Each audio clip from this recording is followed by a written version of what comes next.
아멘. 누가복음 1장 말씀 같이 여시겠습니다. 하나님께서 시간표에 맞춰 하나님의 시간표를 따라서 어떻게 후대 사역을 하시는지, 어떻게 여성 사역을 하시는지 오늘도 한 시간표를 보는 겁니다. 누가복음 1장 5절부터 25절까지입니다. 같이 읽을까요? 같이 읽는 게 좋더라. 다 같이. 교도 가면 여러분 잘 안 읽대. 크게 읽어야 되는데 5절부터 25절까지 같이 읽겠습니다. 시작. 유대왕 헤롯 때에 아비야 반열에 제사장 한 사람이 있었으니 이름은 사가랴요 그의 아내는 아론의 자손이니 이름은 엘리사벳이라. 이 두 사람이 하나님 앞에 의인이니 주의 모든 계명과 규례대로 험이 없이 행하더라. 엘리사벳이 잉태를 못하므로 그들에게 자식이 없고 두 사람의 나이가 많더라. 마침 사가랴가 그 반열의 차례대로 하나님 앞에서 제사장의 직무를 행할세 제사장의 전례를 따라 제비를 뽑아 주의 성전에 들어가 분향하고 모든 백성은 그 분향하는 시간에 밖에서 기도하더니 주의 사자가 그에게 나타나 향단 우편에 선지라. 사가랴가 보고 놀라며 무서워하니 천사가 그에게 이르되 사가랴여 무서워하지 말라. 너의 간구함이 들린지라. 내 아내 엘리사벳이 내게 아들을 낳아 주리니 그 이름을 요한이라 하라. 너도 기뻐하고 즐거워할 것이요 많은 사람도 그의 태어남을 기뻐하리니 이는 그가 주 앞에 큰 자가 되며 포도주나 독한 술을 마시지 아니하며 모태로부터 성령의 충만함을 받아 이스라엘 자손을 주 곧 그들의 하나님께로 많이 돌아오게 하겠습니다. 그가 또 엘리야의 심령과 능력으로 주 앞에 먼저 와서 아버지의 마음을 자식에게 거스르는 자를 의인의 슬기에 돌아오게 하고 주를 위하여 세운 백성을 준비하리라. 사가랴가 천사에게 이르되 내가 이것을 어떻게 알리요? 내가 늙고 아내도 나이가 많으니이다. 천사가 대답하여 이르되 나는 하나님 앞에 서 있는 가브리엘이라. 이 좋은 소식을 전하여 내게 말하라고 보내심을 받았노라. 보라, 이 일이 되는 날까지 내가 말 못하는 자가 되어 능히 말을 못하리니 이는 내가 내 말을 믿지 아니함이거니와 때가 이르면 내 말이 이루어지리라 하더라. 백성들이 사가랴를 기다리며 그가 성전 안에서 지체함을 이상히 여기더라. 그가 나와서 그들에게 말을 못하니 백성들이 그가 성전 안에서 환상을 본 줄 알았더라. 그가 몸짓으로 뜻을 표시하며 그냥 말 못하는 대로 있더니 그 직무의 날이 다 되매 집으로 돌아가니라. 이후에 그의 아내 엘리사벳이 잉태하고 5달 동안 숨어 있으며 이르되 주께서 나를 돌보시는 날에 사람들 앞에서 내 부끄러움을 없게 하시려고 이렇게 행하심이라 하더라. 아멘. 주의 사자와 사가랴가 주고받은 대화가 자세하게 나와 있습니다. 그날 그런 대화가 왔다. 참 놀랍죠. 성경은 1.1핵도 하나님의 말씀인데요. 성취될 말씀이고 단어 하나 문장 하나 전부 하나님이 만드신 거거든요. 이게 정확하게요. 우리가 번역상 오류가 좀 있을 수 있고 또 막 바뀔 수도 있지만 성경은 그런 책입니다. 그날 분명히 이런 대화가 있었고 하나님의 계획이 이렇게 이루어져 가고 있다는 것을 보여주고 있지요. 오늘도 하나님 우리 중에 역사하실 줄로 믿습니다. 예크 제2과를 잠깐 보시겠습니다. 예크 2과는 예배 성공입니다. 예배 성공. 일은 예배 시에 중요한 사람과 모든 사람을 위해 기도해야 합니다. 태영아 부모님들이 참 중요한 것 같아요. 제가 지금 아이를 키우고 있다면 이렇게 하겠어요. 모든 사람을 위해서 기도하라. 높은 지위에 있는 사람, 임금을 위한 기도를 해야 합니다. 지금 우리 키우는 이 아이 중에 지도자, 대통령, 또 어떤 리더, 어떤 분야의 그런 지도자가 나온다고 생각을 하면 우리 이제 타영아 부모님들의 생각이 금방 어떻게 바뀌겠어요? 내가 키우는 이 아이가 만약에 나중에 대통령이 될 거라면 지금 어떻게 해야 되겠어요? 그죠? 그러니까 그 중에 하나 1번에서는 기도인데 대통령을 놓고 기도해야 되겠죠. 아이에게. 세계 중요한 현장을 놓고 기도하는데 민족과 우리 사회와 민족과 세계를 놓고 기도하고 태영유 초대부터 부모님이 계속 그렇게 기도하면 아이는 마음속에 그냥 뭐 지도자적인 그릇이 그냥 들어가는 거거든요. 뭐 대통령 되라 마라 그런 게 아니고 그건 하나님이 시키가 하는 것이고 이 아이에게 그런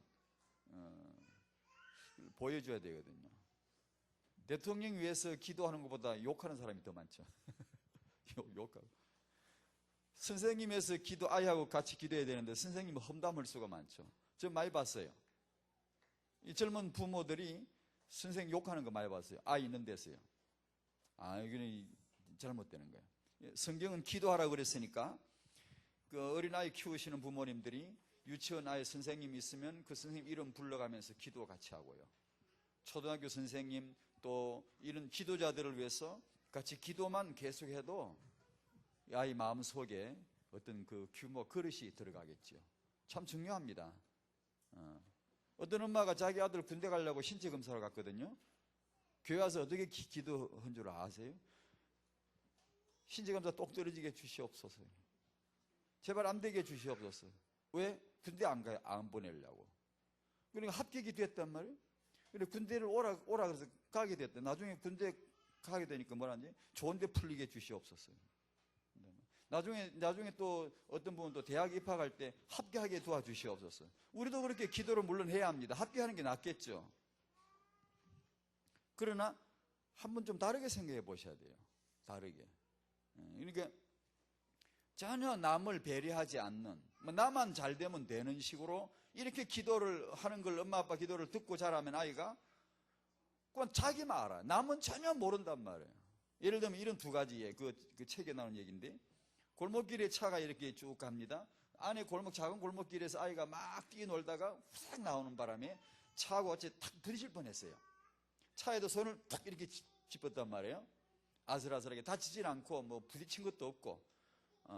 그러니 운전자도 놀라죠. 아이도 놀라고 이렇게 나와가지고 이제 살펴보고 다 검사해보고 이렇게 다행히 아무 일이 없는 거예요. 그냥 손만 이렇게 탁 짚었거든요, 차를. 그래 참 다행이다 하고 막 가려고 그러는데 저기서 엄마가 오는 거야. 이봐 이게 꺼서 이게.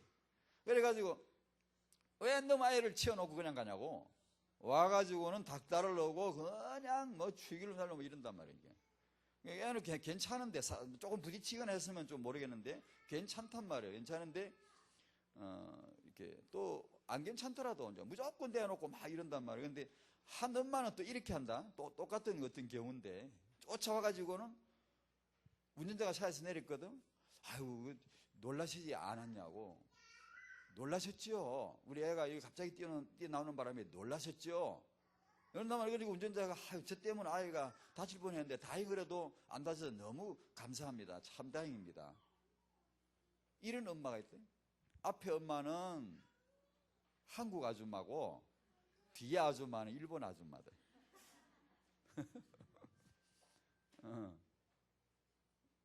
그 일본 사람이 쓴 책에 나오는 얘기예요. 우리 이제 한국인의 의식 수준을 높여야 된다. 그런 얘기로 쓴 얘기인데 그런 게 많아요. 그러니까 기도할 때도 그런 걸 좀 생각하셔야 되고요. 감독과 집사는 예배에 합당해야 됩니다. 2번이 그렇더라고요. 이거 보니까 뭐 책망할 것 없어야 돼요. 한 아내의 남편, 절제, 신중, 단정하는 거, 뭐 접대에 대해서, 술에 대해서, 폭력에 대해서, 돈에 대해서, 뭐 그것도 반복되는 아래도요. 이런 거 왜 이래야 한다고 생각하십니까? 왜 우리가 이렇게 해야 한다고 생각하십니까? 그러니 이제 부모들의 그 이제 깨끗한 양심과 믿음의 비밀 두 가지인데요. 이 성경에 이건 인용이 안 됐지만 그것을 하나님의 형상의 표현이기 때문에 우리가 완벽하지는 않지만 복음 안에서 이것이 갱신되어져 가도록 부모님이 급하게 이렇게 할 것도 없고요. 완벽한 사람 무조건 따라갈 것도 없고요. 이렇게 이 부분을 생각하지 않으면 안 된다. 타인과 부모님들이 이걸 생각할 때 놀라운 그 렘넌트 축복이 그대로 들어가겠지요. 근데 전 이제 유대인 책을 보다가 그들의 그 보고서, 그들의 내용을, 실상을 이렇게 보다가 매번 느끼는 건데요. 유대인, 정통파 유대인은 아이들이 이리 커요. 이리 키우더라고. 나 그거 보고 참, 근데 이게, 그 예를 들면 예수님이 지혜가 크시고 그분이 키가 크시고 하나님과 사람에게 은혜를 입어가더라, 사랑받아 가더라, 이것도 유대인 아이 다 그래 키워요. 그래 커요. 율법만 딱, 복음으로 율법만 딱이 바꿔놓고요. 다 그렇게 키운단 말이에요. 그런데 우리에게 문제가 복음을 받았는데 그게 안 돼요. 복음을 받았는데 이 이번이 잘 안 돼요. 유대인들은 아주 그냥 생활의 규모가 딱 이렇게 나와 있어요. 그래서 저는 아무리 생각해도 이게 맞거든요. 그게 뭔가 하니 하나님의 렘더 시간표는 첫 번째는 복음입니다. 그래 유대인은 아닙니다. 유대인은 아무리 잘 키워도 세계복음은 못합니다. 왜냐? 아무리 자기가 말하는 세계하고 예수님이 말씀하신 세계하고는 다른 세계입니다. 거기가. 그 아이들도 키울 때 그럽니다. 세계를 말하고요, 세계 인물이 되라, 세계를 먹여 살려라, 세계 문제를 네가 해결할 자가 될 것이다, 이렇게 키우거든요. 근데 그 세계하고 예수님 세계하고 다른 세계란 말이에요. 그게. 그러니까 아무리 해도 세계복음은 안 됩니다. 렘넌트는 첫 번째는 복음이고 두 번째는 규모거든요. 그런데 저희들이 이제 부모님, 오늘도 메시지 잠깐 보겠습니다만은, 이 복음은 그냥 우리가 이제 따라가면 돼요. 지금 따라가면 되는 거예요. 무득하고 메시지 받아가고 훈련 받아가면서 되는데, 문제는 그러면 이걸 이제 신경 쓰면 된다는 얘기거든요. 이 부분을 렘넌트를 어떻게 키울 거냐, 이 부분을 약간만 생각하면 된다는 얘기거든요. 진짜 나옵니다, 이 렘넌트. 우리가 가진 이 복음에다가 육아의 규모를 약간만 갖다 붙이면 못돼도 지도자 나온다는 얘기예요. 그냥 나온다는 얘기입니다. 틀림없이 나옵니다, 렘넌트. 근데 이 운동을 이제 언약과 그리고 규모를 가지고 차근차근 지금 하는 겁니다.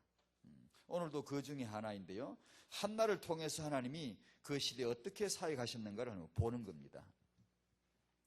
여러분은 여러분 우리 다 요새 남녀노소가 다 휴대폰 다 가지고 다니시죠. 손에 들고 다니시죠. 전화기를 손에 들고 다닐 줄 누가 알았겠습니까? 전부 들고 다니는 그 값이 비싼가 봐요. 나는 제일 싼 걸 하나, 싼 게 뭐냐 하나 사오라 했는데 아무것도 하는 게 없으니까 비싼 걸 사서 뭐 합니까?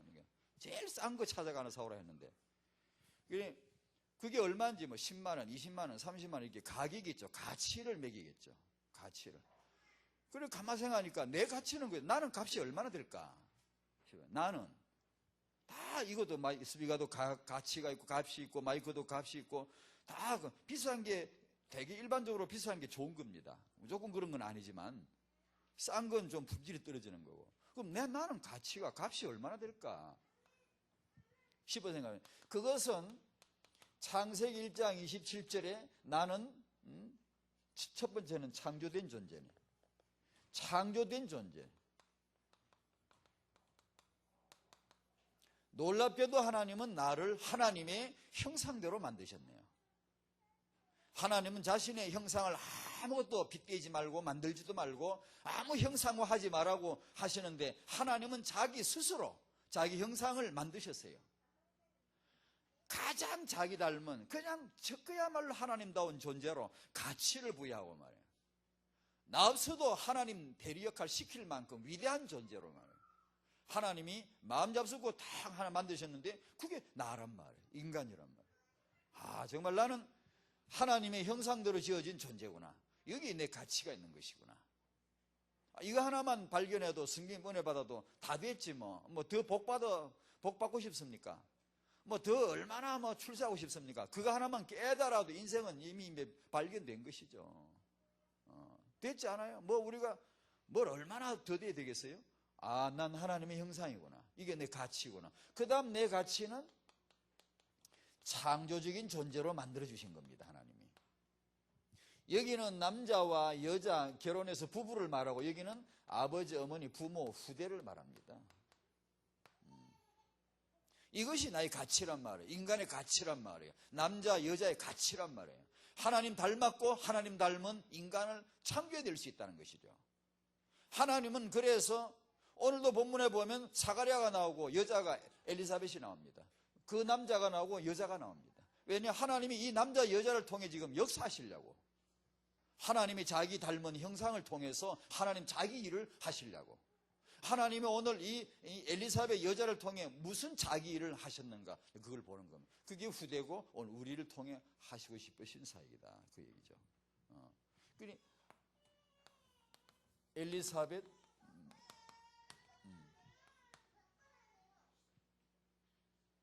참 놀랍죠.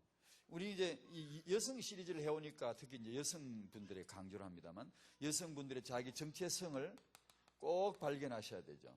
이스라엘 집을 세우는 여성들, 렘넌트 가문을 세울 다락방의 여성들, 이 구도를 마리아까지만 가겠습니다. 그때까지만 가고 안 할게요. 지겹죠, 맨날 이러니까. 두 가지만 얘기하니까. 여성은 이스라엘 집을 세울 그 시간표가 딱 되면 하나님은 한 여자를 탁 등장시킵니다. 데리고 나옵니다. 한 여자를 성경에다 탁 추리시킵니다. 하나님이 정리한 자기 시간표를 성취할 때 시간이 다 돼가면, 오늘도 보십시오. 준비시키는 거 보십시오. 다 이렇게. 오늘 본문 읽고 그 다음 절 바로 뭐가 나오죠? 금세 또 마리아를 통해 임신 출산을 준비시키러 가고 있습니다. 지금 대번에. 이게 구약 신학의 중요한 지금 시간표이기 때문에 바로 이어서 작업 들어가죠. 하나님이 이 작업을 하신단 말이에요. 여성을 통해서 이스라엘 집을 세우신 그분이 여성들을 통해서 렘넌트 가문을 세우시려고 은혜를 주실 것이다. 여성 여러분, 하나님께 복을 받으시기 바랍니다. 하나님의 후대 계획이 있어요. 이걸 아셔야 되고요. 마태복음 1장 1절 잘 아시죠? 아브람과 다윗의 자손 예수라고 그렇게 새 이름이 등장해요. 중요한 새 이름이죠. 역사는 전부 이래 흘러가요. 역사는 전부 이것 때문에 흘러가요. 역사는 모두 이 방향으로 흘러가요. 아브람과 다윗의 자손 예수가 되도록 하는 일에 남자 여자를 쓰시고요. 지금은 이 사람들은 이리 왔죠. 우리는 지금 이리 가는데 예수가 그리스도이심을 증거하려고, 예수가 그리스도이심을 나타내려고, 예수가 그리스도이심을 위하여서 아브라함과 다윗이 쓰임을 받았듯이 지금 우리도 마찬가지 예수가 그리스도이심을 나타내려고, 그게 쓰임을 받으려고 남자 여자가 지금 하나님이 사역을 하신다는 거죠. 남자 여자를. 핵심에서 결론이 이렇게 나왔었죠. 핵심 결론이 기억이 납니까? 다윗, 미래를 알고 있는 다윗은 전도와 선교의 근원을 누렸다. 그러므로 모든 걸 초월할 수 있었고, 무슨 일이든 누구든 용서할 수 있었고, 누구를 도와줄 수 있었다. 여유가 있었다. 왜냐? 알고 있기 때문에. 우리에게 알려주신 하나님의 계획이 뭐죠? 아브라함과 다윗의 자손 예수. 그러므로 이 시기 모든 시기 정말 은혜를 받은 자라면, 사람다운 남자고 사람다운 여자라면, 하나님의 은혜를 받은 자라면 전부 다 여기에 쓰임을 받는 사람들입니다. 아브라함과 다윗의 자손 예수가 되게 되어 있습니다. 근데 그렇게 되도록 어떤 남자가 어떤 여자가 쓰있는가, 그걸 이제 보면 되는 겁니다. 알고 있는 겁니다. 우리는 알고 성경을 보는 겁니다. 그래야 오해하지 않습니다. 안 그러면 굉장히 막 복잡하게 보려고 그래요. 성경은 우리가 다 알 수도 없지만, 몰라도 모르는 게 많아도 괜찮지만, 그러나 쉬운 겁니다. 굉장히 쉬운. 왜냐? 결론을 알게 해주셨으니까. 그 얘기를 지금 하는 거예요. 자, 그렇게 놓고 보십시오. 아브라함과 다윗의 자손. 다시 풀까요?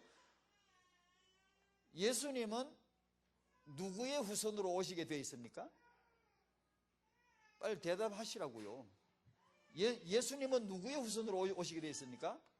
다윗의 후손으로 오시게 되어 있습니다. 이미 결론이 난 거예요. 성경 우리에게는 그 결론이 보여주고 있어요. 그럼 어떻게 되어져 가죠? 두 번째 이제 인물. 그래서 이제 사무엘은 그럼 여기서 이제 사무엘을 보는 겁니다. 지난번에 한나가 난 사무엘하고 오늘날 엘리사벳이 날 세례요한 두 사람을 하면 하나님이 어떻게 이 절묘하게 시간표를 맞춰 이렇게 렘넌트를 사역을 하시는가 하면 설명을 드려볼게요. 사무엘은 누구죠? 왕 다윗의 우선으로 예수가 오셔야 하기 때문에요. 누군가는 다윗을 위하여 존재한단 말이에요. 다윗은 예수를 위하여 존재하고.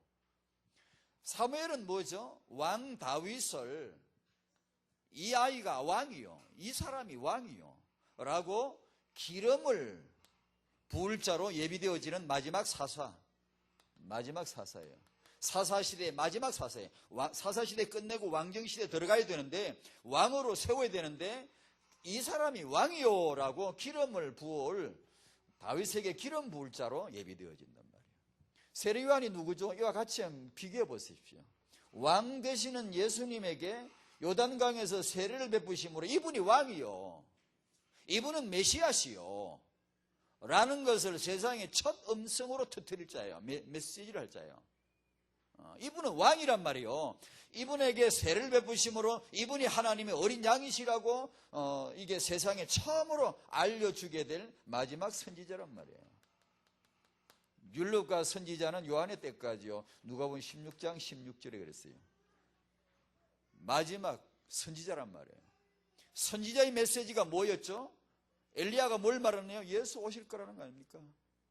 선지자들의 메시지가 뭡니까? 메시아 그분이 오실 거라는 거 아닙니까? 세례요한의 마지막 선지자, 이분이 예수십니다. 이분이 메시아십니다. 그 메시지예요. 선지자들의 모든 메시지의 마지막 결론. 메시아가 오실 것이요, 메시아가 오실 것 전부 선지자가 그랬잖아요. 세례요한은 바로 예수님 바로 코앞에 대놓고 이분이 바로 그분이야. 그 메시지 하나 하고 바로 사라지는 거예요. 그와 같이 사무엘도 이분이 왕이단 말이에요.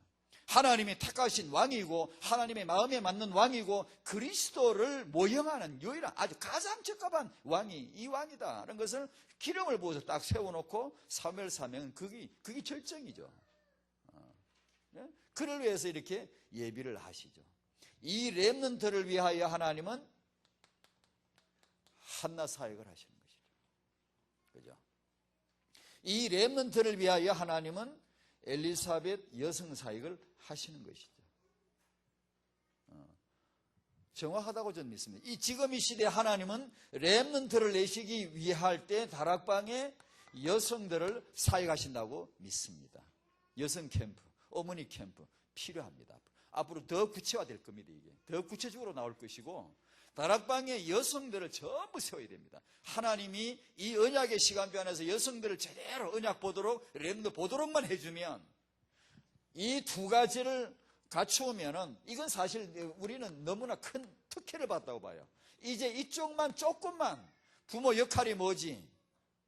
요것만 조금만 알면은 렘넌트는 그냥 나온다는 거예요. 틀림없이 나옵니다. 하나님은 그 작업을 하신다. 그렇게 믿습니다. 아시겠죠? 이런 구도를 제가 설명드렸어요. 사사시대를 끝내고 왕정시대에 들어갈 그 다리 역할을 합니다. 사무엘이 다리를 놔줘야 되잖아요. 구약을 끝내고 신약으로 넘어갈 요 다리, 이 다리 역할을 세례요한이 하는 겁니다. 세례요한이. 그게 렘넌트입니다. 시대마다 다리가 필요할 때 하나님의 중요한 시간표 하나를 획을 탁 긋고 이것을 딱 전과 후로 연기를 탁 지을 때마다 등장하는 인물이 렘넌트입니다. 정확해, 틀림없어요. 그러니까 다락방의 세계복음을 위한 하나님의 계획 속에 차세대 세계복음화, 세계복음화 지소, 이 언약의 연결, 지소, 이건 렘넌트를 반드시 회복하신단 말이에요. 그 렘넌트는 어디서 나오죠? 성도들 가문에서, 성도의 후대에게서 내시겠죠. 그 말이란 말이에요. 두 번째로, 이렇게 놓고 이제 엘리사벳, 이 여성 얘기가 나오는 겁니다. 이런 구도 속에 하나님은 엘리사벳을 왜요? 낳아야 되니까. 임신, 출산의 얘기입니다. 그 얘기를 지금 하는 겁니다. 지난번 사무엘상 1장 내내 전체 한나 임신, 출산 얘기예요. 어지간한 인물은 성경 한 장 차지하려면 힘듭니다. 어지간한 인물 성경에 한 장 차지하려면 힘듭니다, 여러분. 한 줄도 못 차지합니다. 아니, 이름도 못 올라갑니다. 디기 독한 나쁜 짓을 허거나 이름 올라가려면, 아니, 마귀 짓을 대놓고 허거나 그것도 진짜 똑부러지게 해야 올라가지, 올려주지 않아요. 정말입니다. 그런데 이 한나라는 한 여성, 그때 당시 문화로 보면 이건 진짜 놀라운 파격이거든요. 기억을 깨는 겁니다, 이건요. 그때 당시 이 여성이란 존재가 어떻게 이렇게 올라갑니까? 그 문화를 깨잖아요. 완전히 깨버리잖아요. 한 장, 2장 다 차지합니다. 한나 얘기 뭐예요? 알을 낳아가지고 하나님께 드렸다는 겁니다. 이 여자가. 그 얘기를 성령은 쫙 기록하는 거예요. 왜요? 여자들 보라고. 너가 바로 이 시대에 한나가 되어야 되지 않겠느냐 이 얘기죠. 하나님이 하시고 싶으신 얘기가 지금. 그죠? 마찬가지로 이게 엘리사베스 오늘도 그래서 들추는 겁니다. 이 중요한 시간표에 여성이 왜 필요하냐? 임신 출산. 이게 미스 코리아나 뭐 미스 월드나 뭐 이게 우먼 월드는 없나? 우먼 월드. 그런 걸 만약에 뽑는다면, 이 성경에 보십시오. 뭐 사라서부터 지금 쫙 오는데 엘리사벳 이분들이 뭐 34, 22, 34가 돼서 올라왔습니까, 성경에? 도대체 이 성경에 왜 올려놨습니까, 이 여자들을? 왜 올려놨죠? 이분들이 뭐 굉장히 뭐 남이 못 가진 특별한 매혹적인 그런 조건을 갖고 있나요? 왜 이 여성들이 하나님의 책에 실명이 거론되어 딱 올라가 있죠? 왜 올려놨죠? 하나님은? 룻이 시어머니를 지극정성으로 잘 섬기기 때문에 올렸나요? 아니요. 그건 주가 아닙니다. 주 아니에요. 룻기의 주제가 아닙니다. 그건 우리가 적용할 수 있지만 주 얘기는 아니란 말이에요. 다말 얘기, 룬 얘기, 한나 얘기, 엘리사벳 얘기, 사라 얘기, 리브가 얘기, 라헬 얘기, 이 여자들이 임신 출산을 안 했더라면 성경에 올라올 리가 전혀 없는 여자들입니다. 다시 말씀드리면 미스 성경 아니면 우먼 성경을 본다 그러자 성경에 올릴 여자가 누구냐? 하나님의 언약 잡고 렘넌트를 낳은 여자다 이 말이에요. 왜? 아멘을 안 하시냐 이 말이에요. 하나님이 지금 어떤 여자를 보고 계시냐 이 말이에요. 지금 34, 22, 34가 아니고 지금 누구를 보고 계시냐 이 말이에요. 세상에서 여성을 보는 눈하고 하나님 보시는 눈하고 뭐가 지금 다릅니까? 그 허나디 헌한 임신 출산 그 엔간하면 다 하더만 그게 아니고 하나님이 이 렘넌트를 두시고 이 중요한 렘넌트 때문에 반드시 하나님이 찾아가시는 곳 여성. 당신이 여성이지 않냐 그 말입니다. 중요하죠. 다시 이 부분을 다시 한번 설명드려볼게요. 이렇게 한번 해볼게요. 구약의 언약 백성의 시작 언제 시작됐죠? 아브라함의 아내 사라가 임신하여서 아이를 낳을 때 시작되는 거예요. 그 다음에 이 구약, 이 언약 백성의 구약을 마감하는 게 언제죠? 이 할머니 엘리사벳이 사라도 불임이고 엘리사벳도 불임이에요. 이스라엘을 시작할 때도 불임 할머니 통해 시작하시고 이스라엘 구약을 마감할 때도 엘리사벳 불임 할머니를 통해 임신 출산하게 하심으로 구약을 딱 마감하고 세례요한 마지막 선지자 딱 세우고 그 다음에 신약 시작을 들어갑니다. 어떻게 하죠? 처녀 마리아를 통해서 예수님을 출산케 함으로 시작이 딱 되는 겁니다. 복음, 하나님의 아들 예수 그리스도의 복음의 시작이라 딱 이렇게 들어가는 겁니다. 여기에 보십시오. 중요한 하나님의 시간표에 뭐가 등장하죠? 아브라함이 언약을 받았지만 그 언약을 성취하는 것은 사라의 출산이 아니었습니까? 딱 맞잖아요. 틀림없어요. 그러니까 그러려고 남자 여자를 만드신 거예요. 똑같이 이렇게 딱 만드신 거예요. 남자 여자 둘이 합하면 못할 일이 없는 거예요. 가장 하나님다운 거예요. 아마 제가 화가라면 저는 그림 못 그리는데요. 못 그리지는 않죠. 뭐 아무든 그릴 수는 있지만 뭐 세계적인 수준이 안 나와서 그렇지. 그런데 만약에 제가 잘 그리는 화가라면 저는 이걸 해보고 싶어요. 최고의 글자로 제목은 창세기 1장 27, 28절. 그림은 남자 여자 후대 이 세 존재를 딱 멋있게 표현해 놓으면 최고의 그림입니다. 이게 하나님은 그걸 그리신 겁니다. 가장 하나님다운 겁니다. 그 그림이. 보십시오. 하나님이 중요한 일을 행하실 때마다 남자, 여자, 후대가 등장하지 않는가. 그게 하나님다운 겁니다. 하나님 남자 만드시고 안 좋았다 그랬어요. 왜 안 좋죠? 왜 안 좋을까요? 하나님 닮지 않아서 안 좋은 거죠. 하나님은 자신을 닮은 사람을 만드시겠다고 하시고 만드신 게 남자인데 남자 만들고 안 좋다 그랬어요. 좋지 않아. 남자 혼자 독차하는 게 좋지 않다 그랬어요. 그래서 짐승들을 싹 지나가게 하죠. 암수 짐승들을 싹 지나가게 하죠. 아담이 보니까 다 암수하는데 나는 그러면 배필이 없잖아. 짝이 없잖아. 아마 그걸 보게 하신 것 같아요. 그리고는 아담을 잠재우고 아내를 딱 지어냅니다. 아담 몸에서 여자를 지어냅니다. 그리고 역시 아까처럼 지나가게 합니다. 동물처럼 여자를 지나가게 아담이 하와 이름을 역시 지어주면서 하나님 창조 완성되는 겁니다. 자기 여자를 발견했을 때 심히 좋았더라 그러잖아요. 그게 왜 좋죠? 하나님 자기 닮았으니까. 그게 뭐죠? 인간을 후대를 창조할 수 있는 인간이니까. 그건 하나님의 가장 완벽한 그림 아닙니까? 그러면 나는 어떤 여성들은 불임이 있는데 그럼 어떠란 말입니까? 더 놀라운 하나님이 계획이 있습니다. 낙태하는 축복을 주시든가 아니면 렘넌트를 키우는 전도자, 전도 제자를 키울 수 있고 분명히 낳는 겁니다. 바울은 디모데를 지 아들이라 그랬어요. 분명히 낳는 겁니다. 렘넌트 사회에 더 놀라운 눈을 열어주실 수 있습니다. 그러니까 아무 차이는 없어요. 다만 이 시대 불임 할머니, 처녀 이 셋 다 불가능을 하나님이 일부러 딱 택하신 것은 하나님의 자신감이죠. 하나님의 여유죠. 난 할 수 있어. 난 이런 존재야. 난 너희들과 다른데 난 이렇게 할 수 있는 자야. 난 전능자고 내 말대로 반드시 성취할 수 있는 거야 라는 것을 보여주시는 것이죠. 우리 식으로 말하면 자기 자랑이죠. 그러나 이거 언약으로 말하면은 전능하신 하나님의 자기 표현이고 세계복음화를 하실 언약 성취죠. 그걸 보여주시는 것이죠. 임신 출산 참 중요하지 않나 그 말이에요. 아르디지 세월 다락방의 여성들, 지금 여기 앞으로 임신하실 분, 출산하실 분, 지금 출산하신 분, 하나님의 정말 귀한 축복이 임할 줄로 믿습니다. 정말이에요. 정말 출산하신 분, 자기를 행복하게 여기십시오. 하나님의 가장 귀한 복을 받았다고 믿으십시오. 그러면 하나님 내가 이 아이를 어떻게 해요? 하나님 앞에 기도할 때 성령께서 말씀 주지 않겠어요? 그 의미를 하나님이 지금 중요하게 여기시는데 그냥 두시겠어요?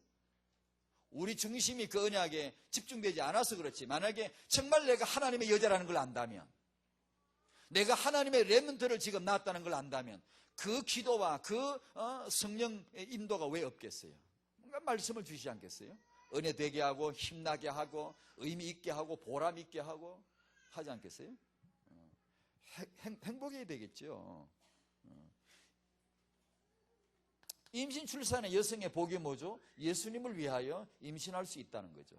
예수님을 위하여 출산할 수 있다는 그겁니다. 복이. 다락방의 여성들, 이 시대적 시간표를 꼭 잊지 마시기를 축원드립니다. 다락방의 청년, 첫 번째 청년들에게 드리고 싶은 메시지가 이 결혼과 임신 출산을 자기 인생의 걸림돌로 여기지 말아야 된다는 거예요. 이건 현대 문화에 대한 도전입니다. 잘못된 페미니스트들에 대한 도전입니다. 이 현대 문화에 대한 결혼, 임신, 출산에 대해서 전혀 가치를 부여하지 않는 이 세태에 대한 도전입니다. 절대로 다락방의 청년들은 결혼과 임신, 출산에 대하여서 이 시대적인, 현대적인 해석을 내리면 안 됩니다. 성경으로 가보십시오. 성경으로. 하나님을 만나보십시오. 얼마나 중요한 시간표마다 결혼, 임신, 출산이 등장하는가. 오늘도 사가랴의 아내 엘리사벳 임신하고 안할 그 얘기입니다. 단순한 거룩하신 하나님의 언약책에다가 이 여성의 이야기를 이렇게 딱 적어놓는 겁니다. 남편 사가랴가 응답을 받고 언약을 받고 그 때가 되어서 그 아내 엘리사벳에게 드디어 잉태가 되었더라. 그리고는 잉태시켜놓고는 그 다음에 마리아한테 잉태시키려고 천사가 그리 쫓아가고 있잖아요. 다음 절에. 왜냐? 구약과 신약을 연결하려고. 구약의 마지막 선지자 잉태됐으니까 그 다음에 신약의 메시아 드디어 때가 된 거예요. 하나님의 아들의 출산 예정일이 다가온 거예요 지금. 갈라디아 4장 4절에 때가 참에 카이로스, 그 때란 말은 출산 예정일입니다. 하나님의 아들이, 하나님이 인간의 모습으로 육신으로 오실 그분의 계획을, 여자의 후손을 오래전에 말씀하시는데 드디어 그 예정일이 다가온 겁니다. 그래서 가브리엘이 지금 바쁘게 쫓아다니는 겁니다. 잉태 메시지를 가지고. 청년들은 이것을 잘못 보면 안 됩니다. 그리고 청년의 시간표에 제발 시간을 아끼시고 청년부 그룹에서도 이 활동을 해야 됩니다. 시간을, 주제가 산만하면 안 돼요. 여러분은 청년 때에 어떤 그 포럼을 하거나 이런 거 할 때 이런 주제를 하나 딱 잡고 집중해서 한동안 아예 한 6개월, 1년 계획을 반으로 탁 잘라서라도요. 한번 집중해 봐야 돼요. 이성 이해가 뭐지? 도대체 여성은 뭐냐? 남자들은 집중 파고들고 여자들은 남자가 도대체 뭐냐? 이게 부부 관계 기초거든요. 이거 이성 이해가 안 되면 결혼하긴 했는데 남자는 여자가 자기 아내가 이해가 잘 안 돼요. 아내는 남편이 이해가 안 되고. 이런 게 이해가 안 되는 거야 뭐 당연한 게 많지만 물론 그것 때문에 이제 여러 가지 부작용이 생기고 렘넌트 놓칠 수가 있다는 것 때문에요. 그래서 이걸 하셔야 돼요. 우리 부모님들도 그래요. 이건 육아거든요. 이건 언약이고 육아인데 이걸 공부할 때도 집중하셔야 됩니다. 안 그러고 메시지 한 번 듣고 가서 그냥 여러분 가만히 있고 이러면은 맨날 뭐가 될라도 안 돼. 맨날 이럽니다. 그래요? 그래. 그러다가 세월 다 가버려요. 지금 아기 낳을 분들이나 지금 낳은 분들이나 이런 부부 아빠들까지 적절하게 잘 이렇게 포용했어요. 이것을 집중하는 걸 배우셔야 돼요. 책을 읽으려면 집중해서 읽으십시오. 집중해서. 이 문제에 대해서 우리는 렘넌트, 하나님이 렘넌트를 우리에게 맡기실 텐데 그럼 우리가 어떻게 할까요? 마노아처럼 그렇게 기도를 한다. 우리 어떻게 할까요? 어떻게 키울까요, 하나님? 사사기 13장 8절처럼. 그러면 그 질문을 부부간에 던져놓고 그것을 시키지 말아야 돼요. 그 주제가 떨어지면 안 돼요, 감각이. 계속 그 부분을 집중 포럼을 하셔야 돼요. 뭔가, 그래 말이야. 그래, 우리 뭔가 감이 좀 잡힐 때까지. 그걸 안 하면 금방 사그라들어 버려요. 식어버려요. 뭐 하나 제대로 뚫어지질 않아요. 그걸 하셔야 돼요. 안 그러면 이게 육아 감각이요. 제대로 잡히질 않습니다. 우리는 이거 한참 많이 해야 됩니다. 유대인들은 이걸 잘해요. 잘한다고요. 이성이에요. 역시 그렇게 좀 권면 드리고요. 3번. 청년의 때에 부모 관계가 혹시 좋지 못한 분이 있으면은 언약 잡고 회복하십시오. 발판되라, 메시지 찾아내라. 그 중요한 메시지가 무슨 의미인가를 청년들이 빡 뚫릴 때까지 발판 삼으라는 게 뭐지? 거기서 내 가정에서 내 부모에게서 메시지 찾아내라는 게 뭐지? 이게 뻥 뚫릴 때까지 아는 척 하지 말고 그냥 대가 그런 것 같지라고 하지 말고 정말 내 나름대로 자기 나름대로 이해가 될 때까지 포럼하는 거야. 집중 사역을 하는 거예요. 그래서 내 부모님 감사하고 부모님이 조건이 어떻든지 환경이든지 아무 상관없이 그냥 그 모습 그대로 정말 최고로 감사하고 이분이 내 영적인 놀라운 발판이구나. 이분이 정말로 내게 중요한 시대의 메시지가 거기서 나올 수 있구나. 요걸요 알 때까지 하셔야 된단 말이에요. 그래야 나중에 결혼해서 부모 될 적에 아이 낳았을 적에 좋습니다. 많은 사례를 보십시오. 자기 부모와의 관계가 좋지 못한 사람이 결혼해서 아이를 낳았을 때 어떤 일이 벌어지나? 별로 안 좋아요. 별로. 결혼 임신에 대한 기대도 별로 없고요. 자기 친정 엄마하고 친정 부모하고 또 남자도 마찬가지 그 관계가 별로 안 좋은 사람은 결혼이나 임신 출산은 비전 자체가 별로 없어요. 아니면 열에 하나 정도 오히려 역으로 확 뒤집어진 사람이 있어요. 그래 맞아. 나는 이런 환경 가운데서 고생을 많이 했는데 이제 메시지 듣다 보니까 이게 정말 하나님 놀라운 회복이구나. 해가 확 튀는 사람이에요. 그런 경우가 어쩌다 있고요. 일반적으로 보면 부모와의 관계에서 자기 미래 부모 기초가 이미 다 형성돼요. 그러니까 부모와의 관계가 자기 친정 엄마하고 사이가 좋은 딸이 시집 가서 아이를 낳으면요. 육아가 얼마나 잘하는지 그걸 모르겠지만 일단 그걸 편하게 받아들이고 기뻐하고 행복해하고요. 그런데 자기 엄마와의 사이가 굉장히 안 좋은 사람이 시집 가서 딸을 낳으면은 별로 기분이 안 좋아. 이게 나 뭐 하나 싶고, 별로 흥미가 없고, 그냥 이렇게 된단 말이에요. 기대가 별로 없고. 그런 일이 많아요. 안 많은가? 많아요. 사례 많아요. 통계 자료를 봐도 많이 나오고요. 다락방 부부.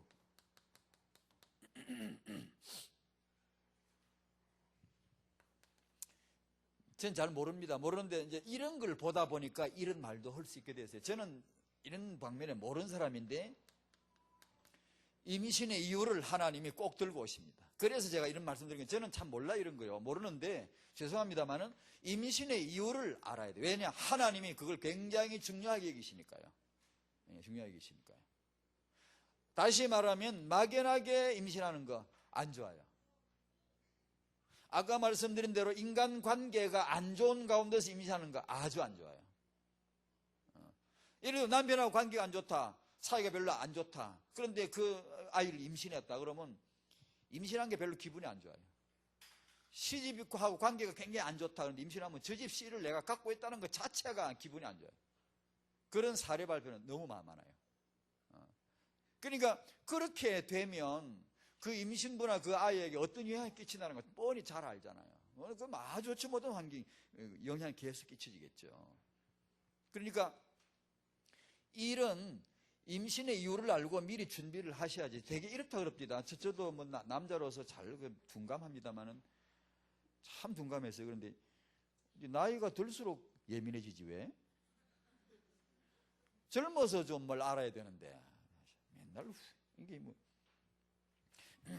이게 남자 여자 둘이 같이 있을 때는 마주보고 있을 때는 오직 남자죠. 오직 여자 둘이 니캉니캉 오직 그러다가 여자가 임신했다가 하면 여자는 아이 쪽으로 관심이 딱 기울어지죠. 남자 쪽보다는. 둘이 같이 보고 있다가 여자가 아이 쪽으로 딱 관심을 기울이죠. 그죠? 둘이 임신한 아내하고 신랑하고 둘이 차를 타고 가다 차가 덜컹 했다 그러면 아내는 뭐라고? 여보 다치지 않아서 그럽니까? 우리 애가 어떨까? 이러지. 남편은 제2의 사람이 되어버린다고. 그러면 남편들은 시험 들죠, 이제. 이 여자가 왜 이렇게 말해요? 맨날 말해요. 자기는 이제 갖다가 돼. 이게 무슨 자기는 생각도 안 하고 말이에요. 둘이 마주 볼 때는 남편이 꽃 사들고 꽃을 든 남자가 되기를 원하죠. 꽃 사들고 자기 이렇게 해주기를 원해요. 근데 아기 임신하고 나면 꽃 사들고 오는 거 별로 안 먹어요. 그 돈과 저축에 살림 살아야 되고 그 돈과 우리 아이 낳으면 아이 키울 걸 미리 준비해야지. 그 헛된 돈 쓰지 말라고. 이렇게 생각이 바뀌던가요? 어떤 사람은 그렇게 얘기를 하더라고요. 관심이 바뀐다고. 이럴 때 이제 남성들도 그런 여성을 이해를 해줘야 되고, 그 결코 남자를 이제 떠나는 게 아니라는 거 알아요. 그런데 남자들은 괜히 겉돈단 말이에요. 집에 가봤자 집사람 맨날 애 똥기지기 채워주고 그래 가지고 자기는 오나 가나 들어오나 나가나 신경도 안 쓰고, 젊어서는 맨날 남자 자기 그러다가 애 낳고 여자는 자기 오난지 가난지 신경도 안 쓰고 그냥. 이럴 때 남자들이 시험 들지 말아야 되죠. 그 여성을 이해를 해줘야 되죠. 또 여성도 물론 자기 남편을 생각해 볼 문제도 있지만요. 이 독특한 임신을 이해를 해줘야 되는데, 여기에서 임신부의 심리를 그 상과학자들은 그렇게 말합니다. 첫 번째 잘 아실 거예요, 여러분이. 산후에 일어나는 기분 저하. 두 번째는 산후 우울증, 세 번째는 산후 정신증 그럽니다. 정신증은 거의 미치는 단계고, 자기 아이를 찔러버리라, 귀에 소리도 들리고 이렇게 뛰어내리라, 내 아이가 아니잖아, 이런 일시적인 미치는 그런 증세까지 온다 그러더라고. 산후의 어떤 기분. 우울증은 잘 알죠. 많은 지금 사회적인 문제가 되고 있는 거. 그러니까 이걸 의사들은 지금도 왜 그런지 모른다 그러더라고요. 왜 이유를 모른다 그러더라고요. 단 하나 말하는 건 호르몬의 급격한 변화, 이렇게 얘기합니다. 이런 거는 남성들이 알고 있어야 되겠더라고요. 안 그러면 여자가 왜 이런 짓을 하는지 이해가 안 될 때가 많아요. 실제 그런 사람이 있어요. 자기 안에 아이 낳고 갑자기 이상한 말을 행동하니까 얼굴 정치해라. 세린 사람, 이게 세리기도 하고. 그러니까 여자들이 입덧을 하거나 아이를 낳고 나서 호르몬의 급격한 변화가 할 때, 평소에 다른 말과 행동을 할 때 남자들은 이제 역사의 기록이 너무 많아요. 여자들을 그래서 멸시한다는 말이 많이 나와요. 여자는 맨날 군고만 먹고 싶다 그러다가 부침개 먹고 싶다 그러다가 사람을 혼란스럽게 만드니까, 또 아이를 낳고 나면 초기에는 급격한 변화 가운데 정서적인 변화가 오니까 남자들은 그 이해가 안 되는 게 너무 많다는 거예요. 그런 이해를 남자가 잘만 이해하고 포근하게 잘만 대해주면 그 여성의 산후 이 문제를 많이 해소할 수 있다 그러니까 도움이 된다 그러대요. 그런 거죠. 그 다음에 엘리사벳 통해서 잠깐 이 주제는 아닙니다만 성령 충만 중요하다는 걸 볼 수 있습니다. 이 할머니가 임신하고 나서 막 큰 소리로 찬양했는데, 여기 임신부가 계시면 큰 소리로 찬양하시길 바랍니다. 소리를 크게 질러가지고 예수님을 찬양하면 아마 그 아이가 랜드 최고의 축복을 받을 줄로 믿습니다. 성령 충만이죠. 다락방의 부모입니다. 이거부터 해야 되겠더라고요. 양육을 하려고 하지 말고 하나님으로부터 양육을 받아야 돼요. 아버지 하나님으로부터 양육을 받는, 이걸 우리가 먼저 하지 않으면, 우리가 양육을 하려고 하다 보면은 이게 잘못되는 게 너무 많아요. 안 할 수도 없고, 또 하면 뭔가 잘못된 게 너무 많고. 그래서 이걸 배우셔야 되는데, 그 방법은 집중하는 게 좋다. 그 다음 두 번째는 우리들 스스로가 부모로서의 삶의 규모를 하나씩 갱신해 가는 거예요. 급하게도 하지 마시고, 내몰라라 하지 마시고, 하나씩 이렇게 갱신해 가는 축복이 있어야 되겠습니다. 여기서 중요한 것은 하나, 규모라고 할 때 공동체 규모도 잊지 마셔야 돼요. 유대인들은 공동체 규모 갈등이 없어요. 우리는 많아요. 편안해. 그들은 굉장히 편안합니다. 이게 랍비와의 갈등 없어요. 편안해요. 선생과의 갈등 없어요. 편안해요. 우리는 이게 갈등들이 많아요. 이거 없도록 만들어 주셔야 돼요. 이게 삶의 규모예요. 남을 배려하고 지도자를 위해서 기도하고 그런, 그게 삶의 우리 규모예요. 세 번째로 부모의 역할. 아마 지난번에 여러분이 그 내용도 보셨는지 모르겠다. 2살짜리인가 아이가 목마를 타다가 히히 웃으면서 즐겁게 목마를 타다가 안전벨트를 자기가 끼워보려고 하다가 안 되니까 얼굴이 빨개. 애들 그렇잖아요. 막 맞춰 안 되니까 2살짜리니까 이 조준이 잘 안 된단 말이에요. 그러니까 막 이게 헛나가고 이게 안 맞으니까 나중에는 막 힘만 들어가고 얼굴이 빨개져서 나중에 드디어 빽 하고 울기 시작한다는 거예요. 지 맘대로 안 잠기니까. 그러니까 고치라 그래도 안 고치고 빽빽 울고. 조용해. 너 왜 뭐라 그래도 빽빽 울고. 어떻게 해? 그럼 내가 해줄게. 엄마가 가서 이렇게 안전벨트를 잠가주니까 손을 탁 치니 치라게 빽빽 운단 말이야. 어휴, 안전벨트 좀 채워줄라 해도 울고, 울지 마라 그래도 울고, 위협을 해도 울고, 방에 가득 넣어버리고 문을 잠가버릴까 이래 하다가 엄마가 생각을 한 거예요. 뭘요? 이게 이제 학습이 뭔가를 아셔야 돼요. 학습이요. 이게 제일 중요해요. 이걸 어떻게 해야 되지? 그래서 이제 아기 손을 이제 잡고는 이렇게 얘기한 겁니다. 너가 안전벨트를 끼우려고 하는데 네 마음대로 잘 안 끼워지니까 너가 우는 거구나.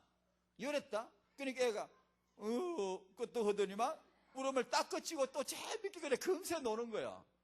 감세.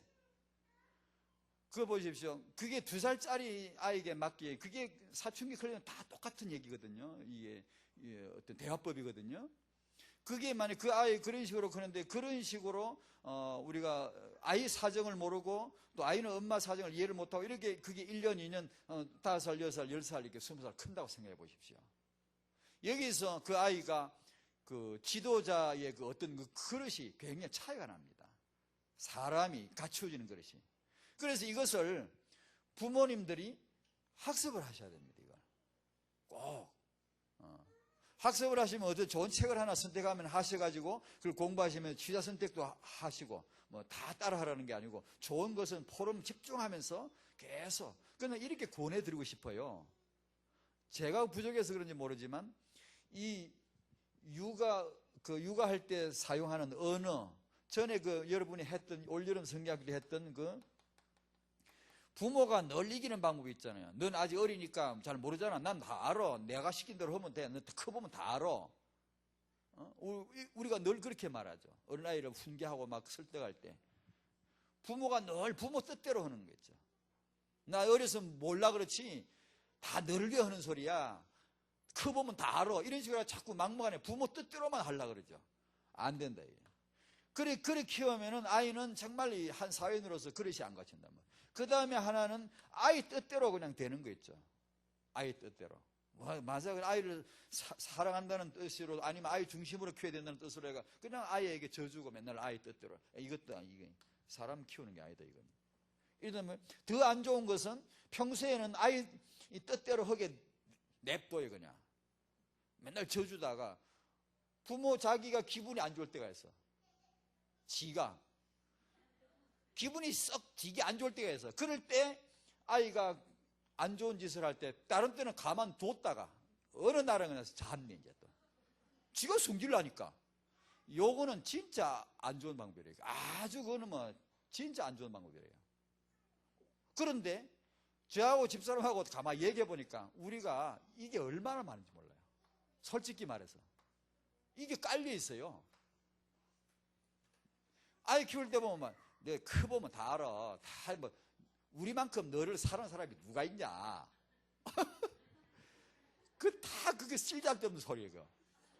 그렇게 해가지고 안 된대. 애들이 그거 들어가지고 뭐 할 그런 아이들이 아니라는 거예요. 우리 그걸 잘못 알고 있거든요. 아니면 아이 뜻대로 그래 냅두고 그러지 말고 부모 뜻도 관철되고 아이 뜻도 관철되고 부모도 편하고 아이도 편한 제3의 방법이 있다는 거예요. 요걸 찾아내라는 거예요. 이런 걸 예를 들어 어떤 책을 하나 공부를 한다면 부모님들 그렇게 하세요. 집중으로 공부하세요. 아예 그냥 태영아 포럼을 아예 1년 계획을 잡든가 해가지고 요 부분 하나를 올 1년 동안에 완전히 뚫자 우리. 막 이해될 때 완전히 되고 우리 입에서 이 방법이 안 나오고 이 말이 안 나오고 이 말이 아주 자연스럽게 줄줄 나올 때까지 모여서 연습을 하는 거예요. 학습을 하고 계속 서로 부모끼리 서로 이렇게 역할을 해보고 연습을 해보고 아니면 입에서 대반이 이게 나오거든.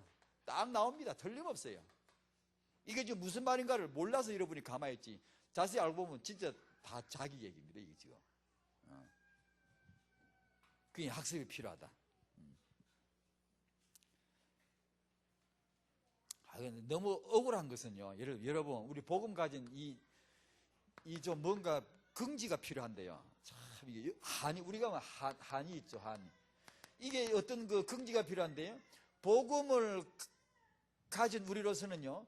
요거 하나 놓쳐가지고 후대를 놓친다면 이게 너무 억울하지 않나요? 좀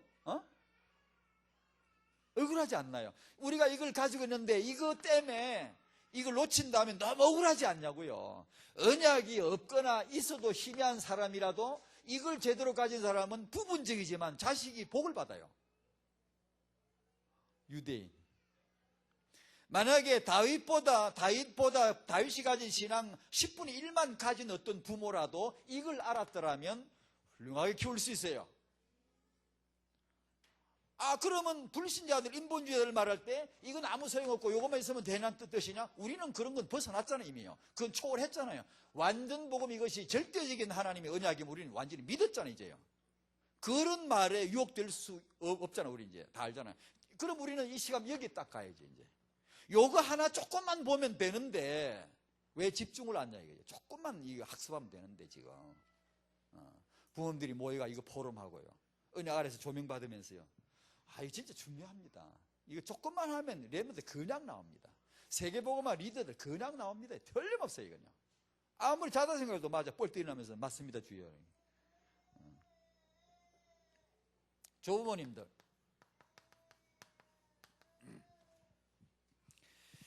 사라, 리브가, 라헬, 한나, 엘리사벳 쭉 보면 초고령 출산자들이다. 아주 그냥 노년의 최고의 축복을 받았어요. 그럼 여기 조부모님들 집에 가서 알을 낳으시든가 아니면 알을 못 낳으면은 렘넌트 비전입니다. 렘넌트 육아. 자신 가정에 가도 있고요. 손주도 있고요. 교회 태영아 사역. 이 렘넌트 사역에 부모님이 뭔가 언약 잡고 기도하신다면 우리도 이 시대 엘리사벳 아닙니까? 그죠? 지난주 메시지처럼 한나가 못한 할머니 우리는 할 수 있잖아요. 한나는 할머니 못 누렸거든요. 우리 다락방 할머니들이 손주를 위해 정말 기도한다면 한나가 못한 거 할 수 있잖아요. 노년이 아주 멋진 노년, 값진 노년이 되기를 축원드립니다. 할 수 있어요. 저 오면서 그런 기도했어요. 책도 읽고요. 하나님, 제가 나이가 조금 하나님 앞에 나이가 많단 말은 미안해서 못하겠지만 아이를 낳을 시간표가 지났네요. 저도 조금 이렇게 들었는데 그래도 지금부터라도 얼마든지 할 수 있음을 전 믿습니다. 지금부터 조은이 여러분, 지금부터 얼마든지 할 수 있습니다. 할 수 있는 게 뭔가 옵니다. 메시지 들으면. 그 노년이 되셔야 된단 말이에요. 젊은 세대들은 노인의 세대를 우습게 여기거나 경솔히 여기거나 그런 일이 없도록 그런 사례들이 좀 있는데 오늘 그냥 줄일래요.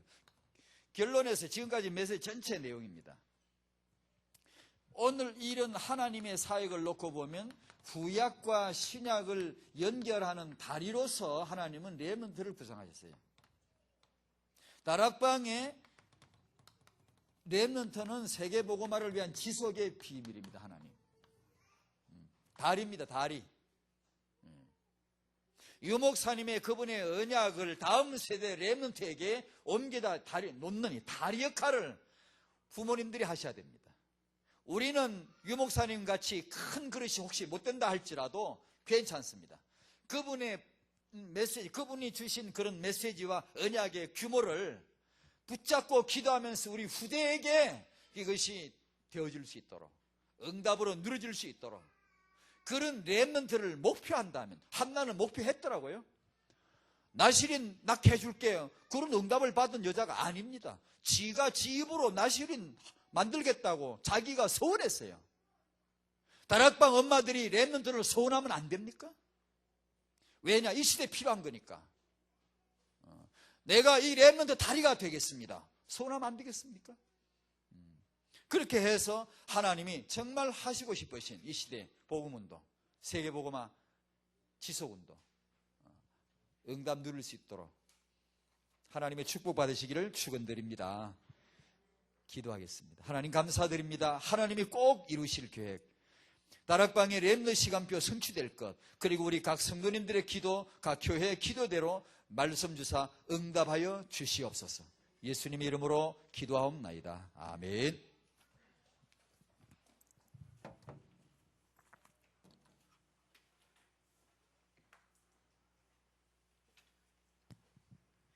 감사합니다. 우리 찬송가 320장 부르시면서